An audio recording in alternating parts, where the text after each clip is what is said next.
तो वहीं केंद्रीय मंत्री अर्जुन राम मेघवाल का जोधपुर दौरा। दिल्ली से जोधपुर पहुंचे केंद्रीय मंत्री अर्जुन राम मेघवाल। तस्वीरें आपके सामने। स्वागत सत्कार उनका किया जा रहा है। जोधपुर पहुंचने पर अर्जुन राम मेघवाल सड़क मार्ग द्वारा ही खिंवसर के लिए अब रवाना भी हो गए हैं, लेकिन एक खास तस्वीरें आपको दिखा रहे हैं। भाजपा प्रत्याशी के समर्थन में अब चुनावी सभा को संबोधित करेंगे। बेहद दिलचस्प होगा उनका वो संबोधन, और जिस वक्त वो भारतीय जनता पार्टी के प्रत्याशी के समर्थन में वोट की अपील करते नजर आएंगे। दिल्ली से जोधपुर पहुंचे हैं और वहां पर पहुंचने पर और तमाम बीजेपी के कार्यकर्ता और समर्थक जो उनके अर्जुन राम मेघवाल के इंतजार कर रहे थे कि कब केंद्रीय मंत्री पहुंचेंगे, उनका स्वागत सत्कार किया जाएगा। और फिलहाल वो तस्वीरें अभी उस वक्त की जब जोधपुर पहुंचे और उनका स्वागत किया जा रहा है और सड़क मार्ग द्वारा खिंवसर के लिए रवाना भी हो चुके हैं। और ये सबसे पहले तस्वीरें फर्स्ट ऑन फर्स्ट इंडिया। केंद्रीय मंत्री अर्जुन राम मेघवाल का जोधपुर दौरा। भाजपा प्रत्याशी के समर्थन में चुनावी सभा को अब संबोधित भी करेंगे। वो संबोधन भी सबसे पहले फर्स्ट इंडिया न्यूज आपको दिखाएगा। फिलहाल एक खास तस्वीरें और फूल मालाओं से उन्हें लाभ दिया गया है, स्वागत सत्कार किया जा रहा है और अब खिंवसर के लिए सड़क मार्ग से ही रवाना हो गए हैं केंद्रीय मंत्री अर्जुन राम मेघवाल। दिल्ली से जोधपुर पहुंचे हैं और जोधपुर पहुंचने पर उनका स्वागत सत्कार किया जा रहा है और व्यवस्थाएं भी चाक चौबंद है, क्योंकि अब सड़क मार्ग से खिंवसर के लिए रवाना हुए हैं ताकि किसी तरह की कोई दिक्कत ना हो। और दूसरी तरफ बीजेपी प्रत्याशी के समर्थन में वोट की अपील भी की जा रही है और उसी सिलसिले में पहुंचे हैं। यहाँ पर भी बीजेपी प्रत्याशी के समर्थन में वोट की अपील करेंगे। मीडिया से भी रूबरू हो रहे हैं, क्या कुछ कहना है उनका सुनिएगा। सर, प्रदेश में उपचुनाव में है, क्या लग रहा है आपको सर? उसी के लिए आया हूँ मैं, खिंवसर जा रहा हूँ और आपको भी ठीक ही लग रहा है, हमें भी ठीक ही लग रहा है। इस बार तो बहुत अच्छा लग रहा है सर। पहला बार ऐसा क्या लग रहा है? बहुत अच्छा लग रहा है, बहुत अच्छा लग रहा है कि ठीक लग रहा है? क्या ठीक अच्छा नहीं होता है क्या? सर 2008 के बाद में कभी भी आपके पास यह सीट रही नहीं है, बड़ी चुनौती थी। इस बार जीत रहे हैं, इस बार जीत रहे हैं। खिंवसर तो पक्का ही जीत रहे हैं, कोई मुझे नहीं लगता कि कोई इसमें किंतु परंतु है। जीत रहे हैं। में से एक सीट अभी वर्तमान में भाजपा के पास थी और 6 कांग्रेस के पास थी। इस बार आप कितनी सफलता की उम्मीद है भजनलाल सरकार के कार्यकाल? देखिए, हम बेहतर प्रदर्शन करेंगे इस बार। 4-5 जगह तो मैं जाकर आया हूँ, अभी मुझे 84 और सलूम्बर जाना है, तो उसकी सूचना मैं बाद में दूंगा। बाकी हम सब जगह आगे हैं जी। इस बार ऐसा लग रहा है, सूचनाएं तो यही आ रही है हमारे पास। खिंवसर को लेकर क्या? खिंवसर निश्चित रूप से जीतेंगे जी, निश्चित रूप से। इस बार तो परिस्थितियाँ जो हमारे अनुकूल हुई है, बहुत अनुकूल हुई है। सर इस बार गठबंधन नहीं है, तो आपको क्या लगता है इससे फायदा मिलेगा आपको? किसका? कांग्रेस का। खिंवसर में त्रिकोणीय मुकाबला जो हो गया है। देखिए, अल्टीमेटली क्या है जी, हनुमान बेनीवाल जी कांग्रेस को ही समर्थन दे रहे हैं ना। अल्टीमेटली वो एमपी इलेक्शन में भी उनका ऐसा ही रूप था। तो हमारा झगड़ा और हमारा जो सीधा संघर्ष है ना, हर जगह मुझे लगता है वहाँ एक सलूम्बर और 84 में भारतीय आदिवासी पार्टी से है, वो बीच में त्रिकोणिया भी है, लेकिन ये बाकी जगह तो सीधा कांग्रेस से ही है हमारा मुकाबला। और ये इनडायरेक्ट है, ये इनडायरेक्ट कांग्रेस से है। अल्टीमेटली तो कांग्रेस से ही मुकाबला है। भजनलाल सरकार के जो फैसले लिए गए हैं उन सब का लाभ इसमें मिलेगा? देखिए, भजनलाल जी ने, जैसे आपको यहाँ शायद जोधपुर में अशोक गहलोत जी बोल के गए होंगे ना, तो मैं वो चीज़ आपको बोल देता हूँ। उन्होंने जो संकल्प पत्र बनाया, हम संकल्प पत्र बनाते हैं, मैनिफेस्टो को हम संकल्प पत्र कहते हैं, वो जन घोषणा पत्र कहते हैं। वो अपने पीरियड का जन घोषणा पत्र उठा लें और हमारा संकल्प पत्र वो उठा लें। भजनलाल जी ने 10 महीने में जो संकल्प पत्र के काम पूरे किए हैं वो टिक कर लें, और उन्होंने 10 महीने में क्या किए वो टिक कर लें। उससे पता चल जाएगा कि हमारी गति बहुत आगे है विकास के मामले में। साहब, वक्फ बोर्ड पे गतिरोध बना है जेपीसी के अंदर, क्या कहना चाहेंगे? क्या सरकार जिस नीति से बिल्कुल आके आगे पारित करवाना चाह रही है, क्या रहेगा इसका आपको लग रहा है? देखिए, वक्फ बोर्ड में संशोधन होना चाहिए, ये डिमांड तो मुस्लिम समुदाय से ही आई थी हमारे पास।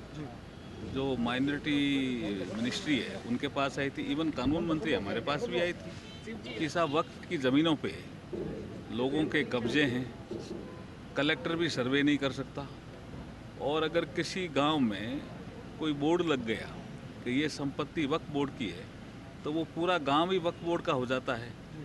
तो ऐसे जो विसंगतियां पैदा हुई है, पार्लियामेंट में इसमें संशोधन का बिल लाना चाहिए। ये डिमांड मुस्लिम समुदाय से ही आई थी। अच्छा, इसमें अगर सुधार होता है तो सबसे ज़्यादा फायदा मुस्लिम समुदाय को ही होगा, जो गरीब मुस्लिम समाज है, औरों को तो किसी को ही नहीं होगा। इसमें जो विरोध है वो राजनीतिक कारणों से है, तर्क संगत विरोध नहीं है, राजनीतिक कारणों से विरोध है।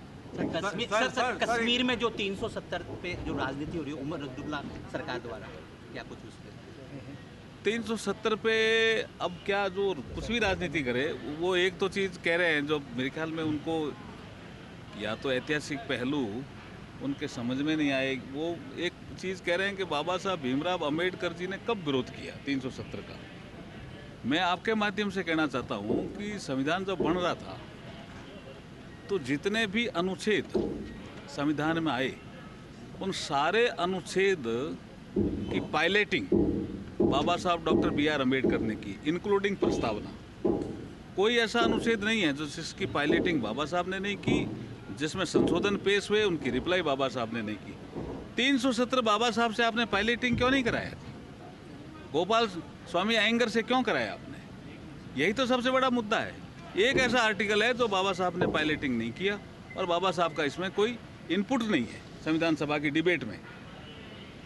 तो ये अपना आप ही साफ नजर आता है कि अब ये अननेसेसरी की राजनीति कर रहे हैं। वो चीज़ें तो अब 370 तो चला गया जी, अब 370 आने की कोई संभावना नहीं है, दूर दूर तक संभावना नहीं है। वैसे भी वो इनजस्टिस पैदा कर रहा था। देखिए, अमर अब्दुल्ला जी को समझना चाहिए, आपने जलंधर से स्वीपर समाज के आदमियों को बुलाया आपके दादाजी ने कि आप आइए, जम्मू की सफाई करिए, श्रीनगर की सफाई करिए, हम आपको पूरी सुविधाएं देंगे।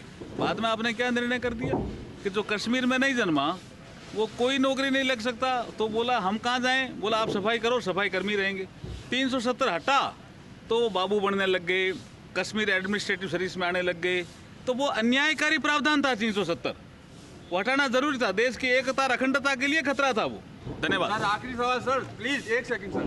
सर पिछले 7 दिनों से जोधपुर में एक अनिता चौधरी हत्याकांड है, बॉडी 6 टुकड़ों में मिली थी, उसको लेकर परिवार वाले आप लोगों से उम्मीद कर रहे हैं, क्या लगता है सर? देखिए, भजनलाल जी जो हमारे मुख्यमंत्री है, संवेदनशील मुख्यमंत्री है, मामला उनके ध्यान में है, हम न्याय दिलाएंगे। Thank you. तो देखिए, जोधपुर पहुंचे केंद्रीय मंत्री अर्जुन राम मेघवाल को आपने सुना। खिवसर में चुनावी सभा भी है। अब चूंकि चुनावी महीने की शुरुआत हो चुकी है, कुछ ही दिन शेष हैं जब उपचुनाव को लेकर के भारतीय जनता पार्टी, कांग्रेस और अन्य दलों के प्रत्याशी आमने सामने होंगे। लेकिन खिवसर में जनसभा की बात, जहां मुकाबला कड़ा और त्रिकोणीय है, चूंकि आरएलपी का गढ़ रहा ये। हालांकि भारतीय जनता पार्टी ने यहां से रेवंत राम डांगा को प्रत्याशी बनाया अपना, तो वहीं कांग्रेस पार्टी की ओर से अपने पूर्व प्रत्याशी रहे सवाई सिंह की पत्नी रतन चौधरी को और हनुमान बेनीवाल ने अपनी पत्नी कनिका बेनीवाल को यहां से मैदान में उतारा। अब मुकाबला त्रिकोणीय है और लेकिन केंद्रीय मंत्री अर्जुन राम मेघवाल कहते आए हैं कि जो सुनने में आ रहा है, हम जीत रहे हैं 7 सीटें। हालांकि उपचुनाव को लेकर जब सवाल किया गया कि उपचुनाव में भारतीय जनता पार्टी की अमूमन इतिहास कहता आया है कि अच्छा प्रदर्शन पार्टी का अगर इतिहास पर गौर डाला जाए तो नहीं रहता है। ऐसे में अर्जुन राम मेघवाल ने कहा कि नहीं, इस बार ऐसा सुनने में आ रहा है और हम चुनाव में जीत रहे हैं।